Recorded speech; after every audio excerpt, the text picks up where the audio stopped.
Betrayal doesn't always come from strangers. Sometimes, it's delivered by the hands you once held with love and trust. I learned that truth the hardest way. For years, I believed loyalty was enough to keep any relationship unbreakable. I thought honesty and patience could fix everything. But I was wrong. Some people only stay until the love no longer serves their comfort. And when they leave, they don't just take themselves, they take a part of your faith in others too. It happened quietly, without warning. I had been in a relationship with someone I thought was my forever. We had plans, dreams of building a home, traveling the world, growing old together. She was my peace after chaos, or at least that's what I wanted to believe. But one evening, everything changed. A simple message on her phone revealed a truth I wasn't prepared to see. The words were clear, the tone unmistakable. There was someone else. I sat there for a few minutes, unable to breathe, my heart pounding in disbelief. When I confronted her, she didn't deny it. She just looked down and said softly, "I didn't mean for it to happen." Those words cut deeper than the betrayal itself. Because love, true love, doesn't happen by accident, and neither does cheating. In that moment, I realized there was nothing left to fix.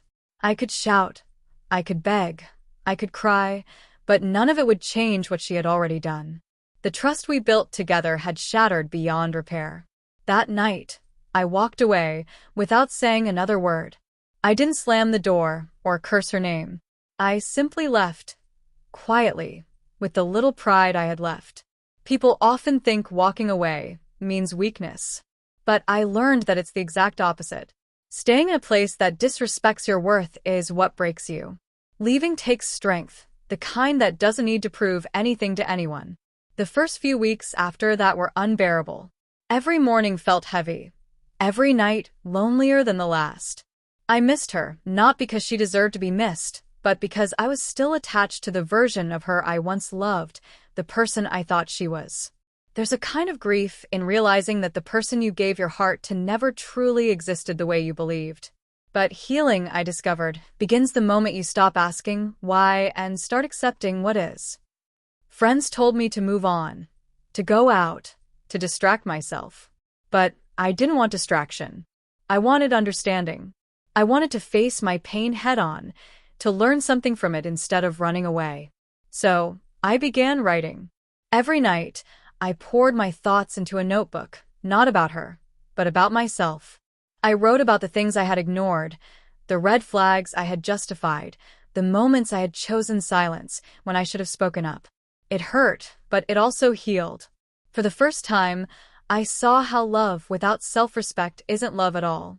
One day, months later, I saw her again. It was at a cafe we used to visit. She approached me, smiling nervously. "You look good," she said softly. I nodded, keeping my composure. She talked for a while, about how sorry she was, how she made a mistake, how she wanted another chance. But as she spoke, I realized something. I felt nothing. Not anger, not sadness, not even nostalgia. Just peace. I had finally let go of her power over me. I told her, "I forgive you, but I can't go back. Some things break in a way that can never be repaired. And I've learned to live without pretending." She looked down, tears filling her eyes, and I knew she finally understood what she had lost. But I didn't walk away out of revenge. I walked away because I had already healed. That day, as I left the cafe, I felt lighter than I had in years. I had walked through betrayal, pain, and heartbreak, and somehow, I came out stronger. The truth is, betrayal isn't the end, it's a turning point.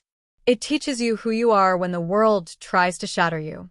It shows you that your value was never dependent on someone else's loyalty. Now, when people ask me how I managed to move on, I tell them this: the smartest way to face betrayal is not through revenge or bitterness. It's by walking away, not with anger, but with pride. Because dignity speaks louder than any words you could ever say. When you choose peace over pain, silence over drama, and self-respect over attachment, you don't lose. You rise. Betrayal might break your heart, but it also rebuilds your soul, stronger, wiser, and unshakable. And one day, You'll look back and realize that walking away wasn't the end of your story. It was the moment you began to write a better one, with your head held high and your pride intact.